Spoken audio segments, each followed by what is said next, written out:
हृदयं पुण्यं सर्वशत्रुविनाशनं जयावहं जपे नित्यम् अक्षय्यं परमं शिवम्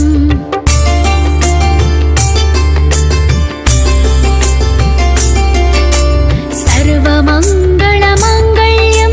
सर्वपापप्रणाशनं चिन्ताशोकप्रशमनम् आयुर्वर्धनमुत्तमम् रश्मिमन्तं समुद्यन्तं देवासुरनमस्कृतं पूजयस्व पिबस्वन्तं भास्करं भुवनेश्वरम्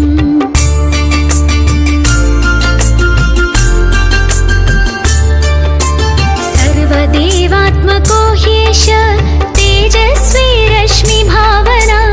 येष देवासुरागणान् लोकान् पाति गभस्तिभिः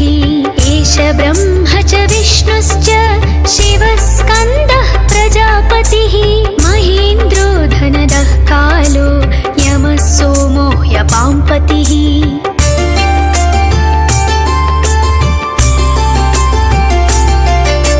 पितरो वसवः साध्या ह्यश्विनौ मरुतो मनुः वायुर्वह्निः प्रजाप्राणः ऋतुकर्ता प्रभाकरः आदित्यः सविता सूर्यः खगः पूषा गभस्तिमान् सुवर्णः सदृशो भानु हिरण्यरेता दिवाकरः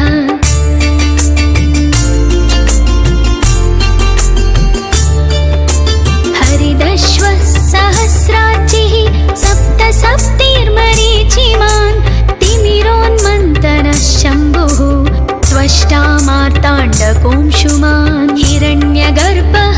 शिशिरः तपनो भास्करो रविः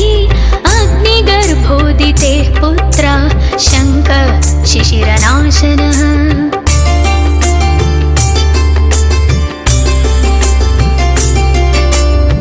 व्योमनाथस्तमो भेदी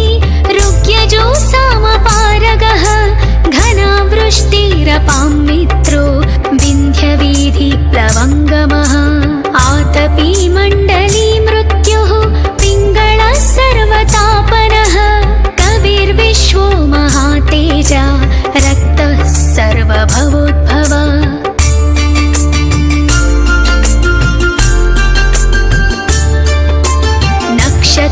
नक्षत्रग्रहताराणाम् अधिपो विश्वभावनः तेजसामपि तेजस्वी द्वादशात्मा नमोऽस्तु ते नमः पूर्वाय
वर्चसि आदित्यहृदयं पुण्यं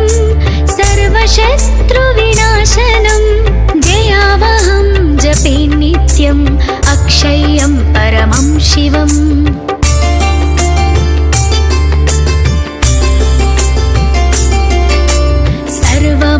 सर्वमङ्गलमाङ्गल्यं सर्वपापप्रणाशनं चिन्ताशोकप्रशमनम् आयुर्वर्धनमुत्तमम् रश्मिमन्तं समुद्यन्तं देवासुरनमस्कृतं पूजयस्व विवस्वन्तं भास्करं भुवनेश्वरम्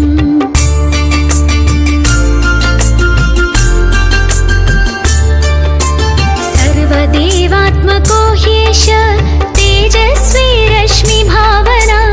येष देवासुरागणान् लोकान् पाति गभस्तिभिः एष ब्रह्म च विष्णुश्च शिवस्कन्दः प्रजापतिः महेन्द्रो धनदः कालो यमः सोमो ह्यपाम्पतिः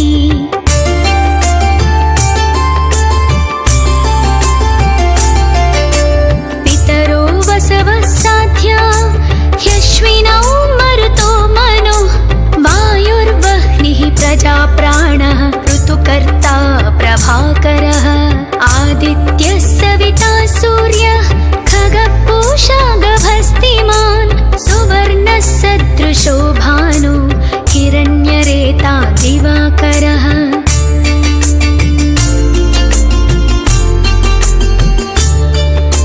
हरिदश्वः सहस्राचिः सप्त सप्तिर्मरीचिमान् तिमिरोन्मन्तनः शम्भुः त्वष्टा मार्ताण्डकोंशुमान् हिरण्यगर्भः शिशिरः तपनो भास्करो रविः अग्निगर्भोदितेः पुत्रः शङ्खः शिशिरनाशनः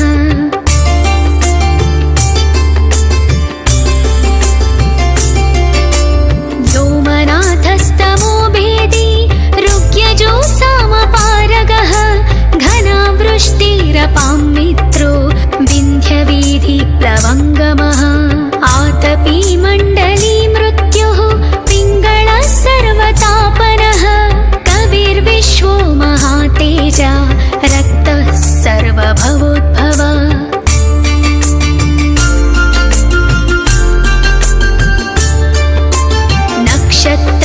नक्षत्रग्रहताराणाम् अधिपो विश्वभावनः तेजसामपि तेजस्वी द्वादशात्मान् नमोऽस्तु ते नमः पूर्वाय गिरये पश्चिमायाद्रये नमः ज्योतिर्गणानां पतये दीनाधिपतये नमः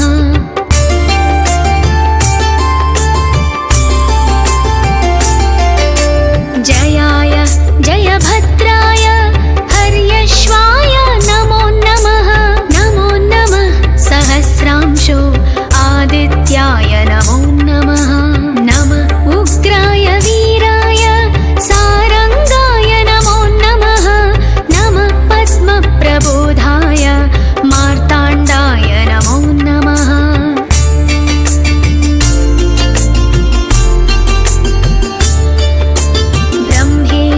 ब्रह्मेशानाच्युतेशाय सूर्यायादित्यवर्चसे भास्वते सर्वभक्षाय रौद्राय वपुषे नमः तमोज्ञाय हिमज्ञाय शत्रुज्ञाय मितात्मने कृतघ्नज्ञाय देवाय ज्योतिषां पतये नमः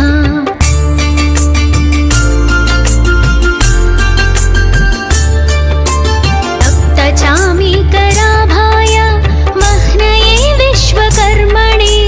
नमस्तमोभिनिघ्नाय रुचये लोकसाक्षिणे नाशयत्येष वैभूतं तदेव सृजति प्रभुः पायत्येष तपत्येष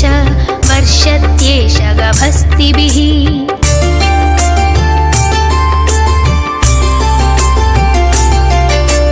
येष सुप्तेषु जागर्ति भूतेषु परिनिष्ठितः येष एवाग्निहोत्रं च फलं चैवाग्निहोत्री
सर्वमङ्गलमाङ्गल्यं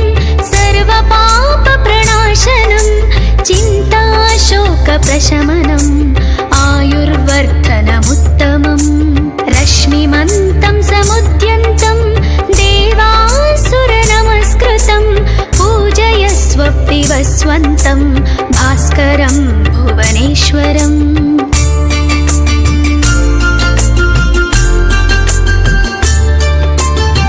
सर्वदेवात्मको ह्येष तेजस्वी रश्मिभावना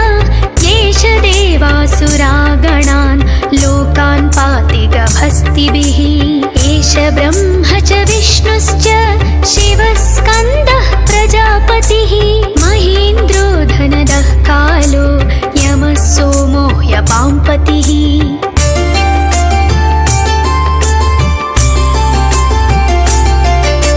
पितरो वसवः साध्या ह्यश्विनौ मरुतो मनो वायुर्वह्निः प्रजाप्राणः ऋतुकर्ता प्रभाकरः आदित्यः सविता सूर्यः खग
भविष्यसि आदित्यहृदयं पुण्यं सर्वशत्रुविनाशनं जयावहं जपे नित्यम् अक्षय्यं परमं शिवम्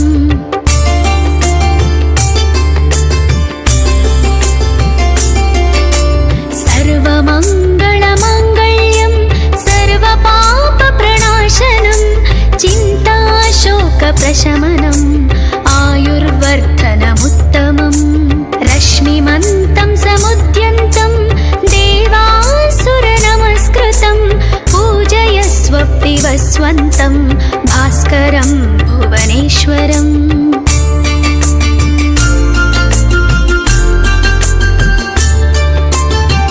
सर्वदेवात्मको ह्येष तेजस्वी रश्मिभावना येष देवासुरागणान् लोकान् पाति गभस्तिभिः एष ब्रह्म च विष्णुश्च शिवः स्कन्दः प्रजापतिः महेन्द्रो धनदः कालो यमः सोमो ह्यपाम्पतिः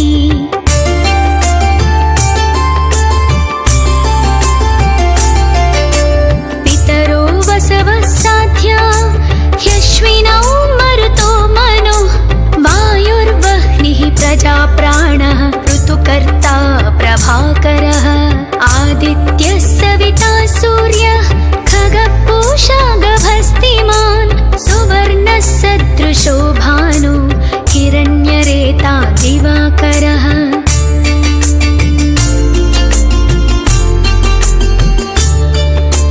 हरिदश्वः सहस्राचिः सप्त सप्तिर्मरीचिमान् तिमिरोन्मन्तनः शम्भुः त्वष्टा मार्ताण्डकोंशुमान् हिरण्यगर्भः शिशिरः तपनो भास्करो रविः अग्निगर्भोदितेः पुत्रः शङ्कः शिशिरनाशनः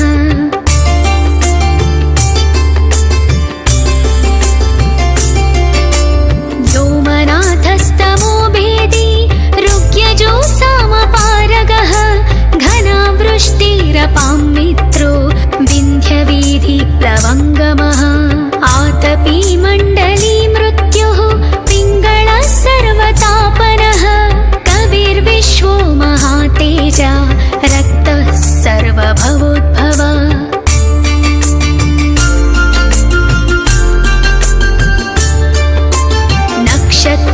नक्षत्रग्रहताराणाम् अधिपो विश्वभावनः तेजसामपि तेजस्वी द्वादशात्मान् नमोऽस्तु ते नमः पूर्वाय गिरये पश्चिमायाद्रये नमः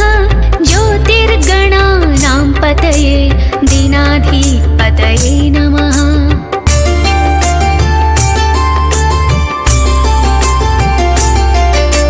जयाय जयभद्राय हर्यश्वाय नमो नमः सहस्रांशो आदित्याय नमो नमः नमः उग्राय वीराय सारङ्गाय नमो नमः नमः पद्मप्रबोधाय मार्ताण्डाय नमो नमः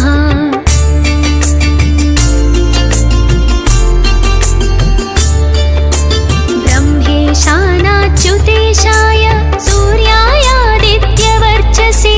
भास्वते सर्वभक्षाय रौद्राय वपुषे नमः तमोज्ञाय हिमज्ञाय शत्रुज्ञाय मितात्मने कृतघ्नज्ञाय देवाय ज्योतिषां पतये नमः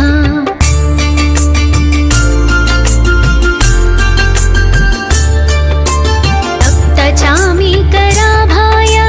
वह्नये विश्वकर्मणे नमस्तमोभिनिघ्नाय रुचये लोकसाक्षिणे नाशयत्येष वैभूतं तदेव सृजति प्रभुः पायत्येष तपत्येष वर्षत्येष गभस्तिभिः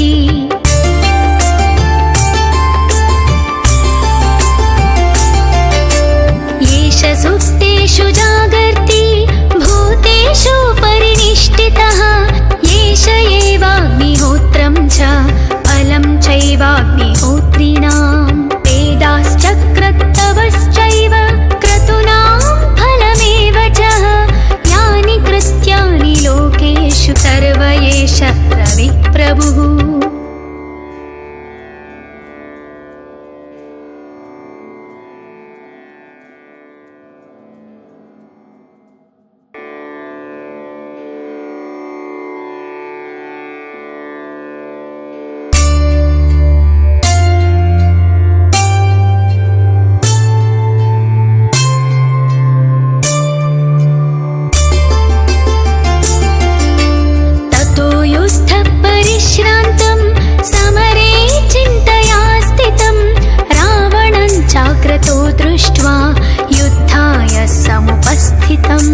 दैवतैश्च समागम्य द्रष्टुमभाग्यतोरणम् उपगम्य ब्रवीद्रामम् अगस्त्यो भगवान् ऋषिः।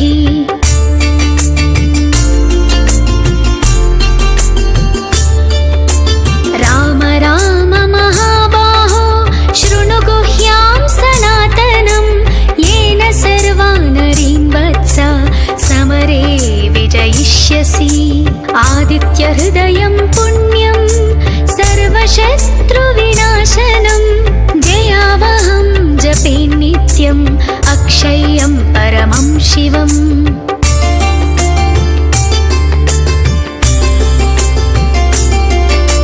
सर्वमङ्गलमाङ्गल्यं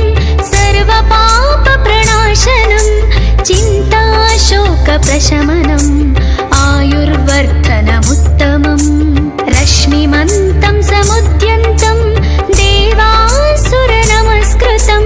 पूजयस्व विवस्वन्तं भास्करं भुवनेश्वरम्।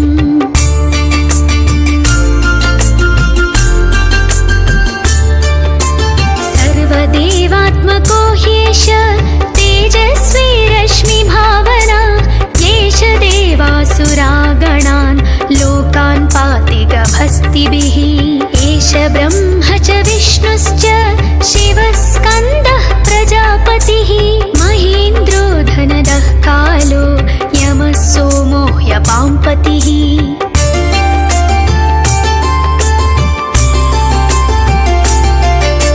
पितरो वसवः साध्या ह्यश्विनौ मरुतो मनुः वायुर्वह्निः प्रजाप्राणः ऋतुकर्ता प्रभाकरः। आदित्यः सविता सूर्यः खगपूषा गभस्तिमान् सुवर्णः सदृशो भानु हिरण्यरेता दिवाकरः।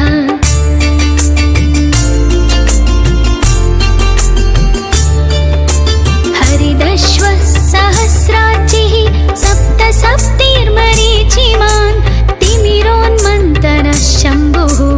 त्वष्टा मार्ताण्डकोंशुमान्। हिरण्यगर्भः शिशिरः तपनो भास्करो रविः अग्निगर्भोदितेः पुत्रः शङ्खः शिशिरनाशनः।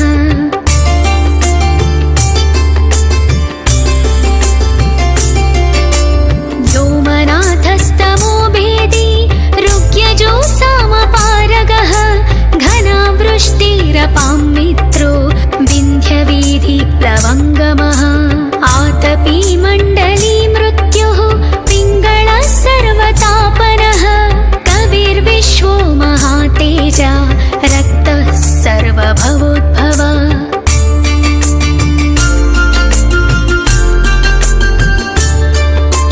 नक्षत्रग्रहताराणाम् अधिपो विश्वभावनः तेजसामपि तेजस्वी द्वादशात्मान् नमोऽस्तु ते। नमः पूर्वाय गिरये पश्चिमायाद्रये नमः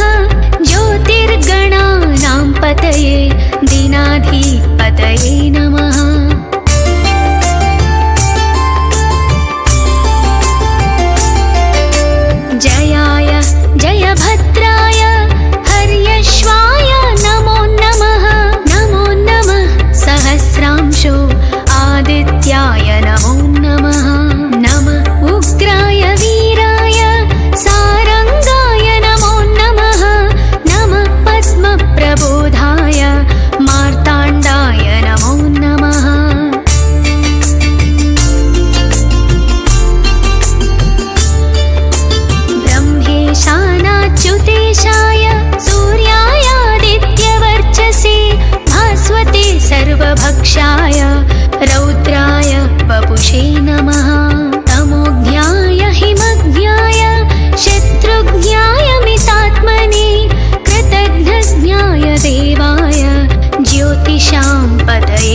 हृदयं पुण्यं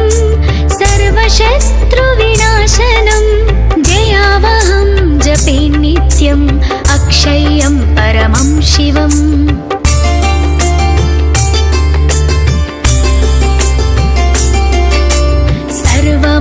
सर्वमङ्गलमाङ्गल्यं सर्वपापप्रणाशनं चिन्ताशोकप्रशमनम् आयुर्वर्धनमुत्तमम् रश्मिमन्तं समुद्यन्तं देवासुरनमस्कृतं पूजयस्व पिबस्वन्तं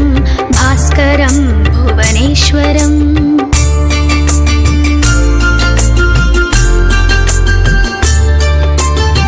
सर्वदेवात्मको ह्येष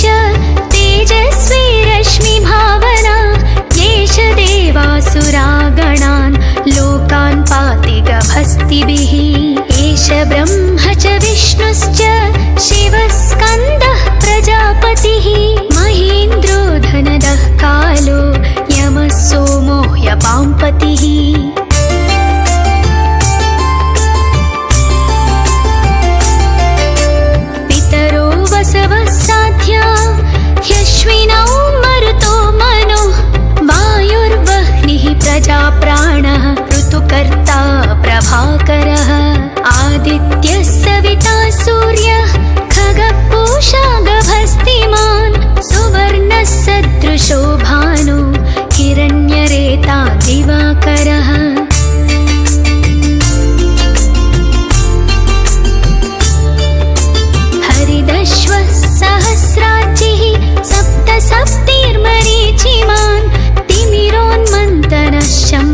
अक्षय्यं परमं शिवम्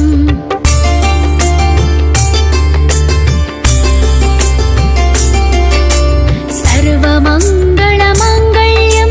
सर्वपापप्रणाशनं चिन्ताशोकप्रशमनम् आयुर्वर्धनमुत्तमम् रश्मिमन्तं समुद्यन्तं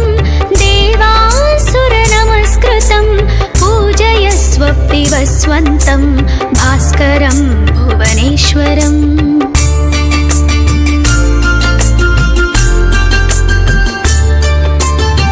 सर्वदेवात्मको ह्येष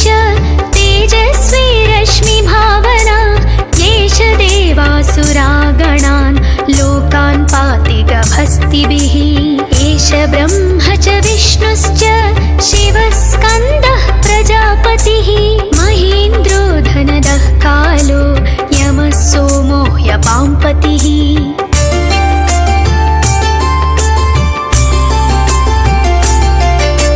पितरो वसवः साध्या ह्यश्विनौ मरुतो मनुः वायुर्वह्निः प्रजाप्राणः ऋतुकर्ता प्रभाकरः आदित्यः सविता सूर्यः खगः पूषा गभस्तिमान् सुवर्णः सदृशो भानु हिरण्यरेता दिवाकरः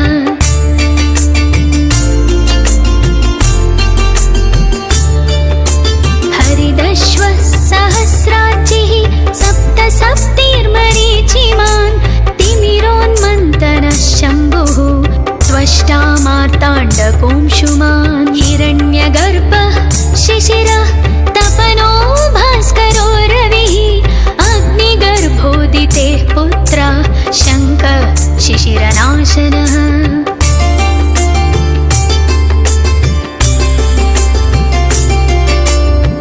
व्योमनाथस्तमो भेदी ऋग्यजो सामपारगः घनावृष्टिरपां मित्रो विन्ध्यवीधिप्लवङ्गमः आतपी मण्डली मृत्युः पिङ्गळः सर्वतापनः कविर्विश्वो महातेजा रक्तः सर्वभवोद्भव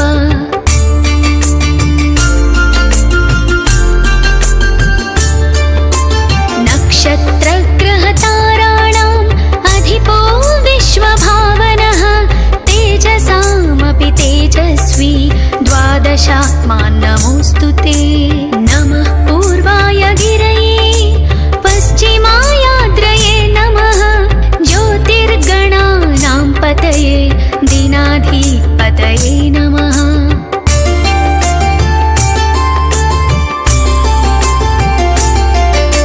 जयाय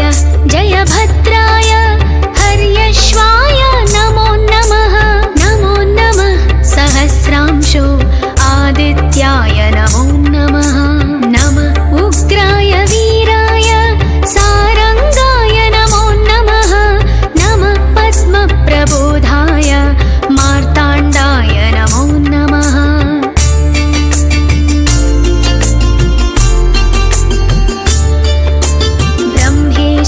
ब्रह्मेशानाच्युतेशाय सूर्यायादित्यवर्चसे भास्वते सर्वभक्षाय रौद्राय वपुषे नमः तमोज्ञाय हिमज्ञाय शत्रुज्ञाय मितात्मने कृतघ्नज्ञाय देवाय ज्योतिषां पतये नमः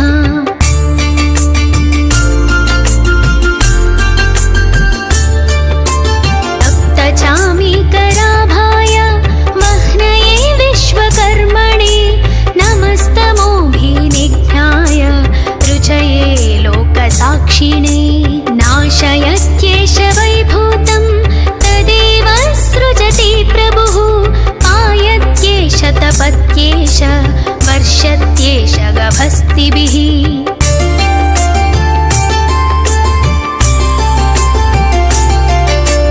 येष सुप्तेषु जागर्ति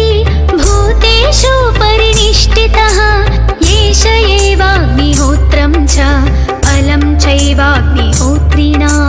वेदाश्चक्रत्तवश्चैव क्रतूनां फलमेव च यानि कृत्यानि लोकेषु सर्वय एष रविः प्रभुः।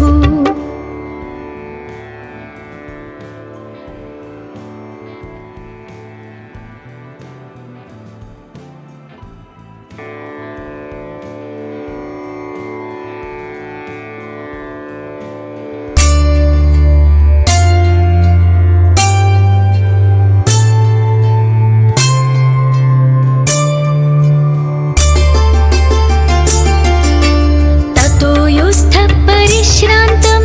समरे चिन्तया स्थितं रावणं चाक्रतो दृष्ट्वा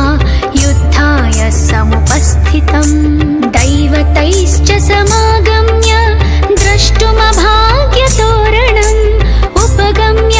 ब्रवीद्रामम् अगस्त्यो भगवान् ऋषिः।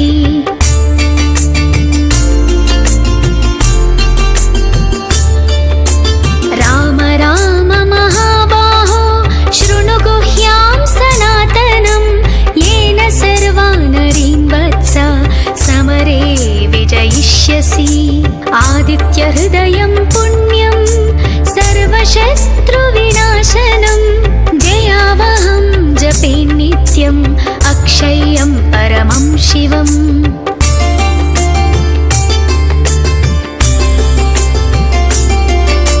सर्वमङ्गलमाङ्गल्यं सर्वपापप्रणाशनं चिन्ताशोकप्रशमनम् आयुर्वर्धनमुत्तमम् रश्मिमन्तं समुद्यन्तं देवासुरनमस्कृतं पूजयस्व विवस्वन्तं भास्करं भुवनेश्वरम्।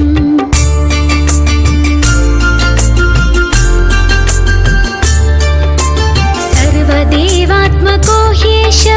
तेजस्वी रश्मिभावना येष देवासुरागणान् लोकान् पाति गभस्तिभिः। एष ब्रह्म च विष्णुश्च शिवः स्कन्दः प्रजापतिः महेन्द्रो धनदः कालो यमः सोमो ह्यपाम्पतिः।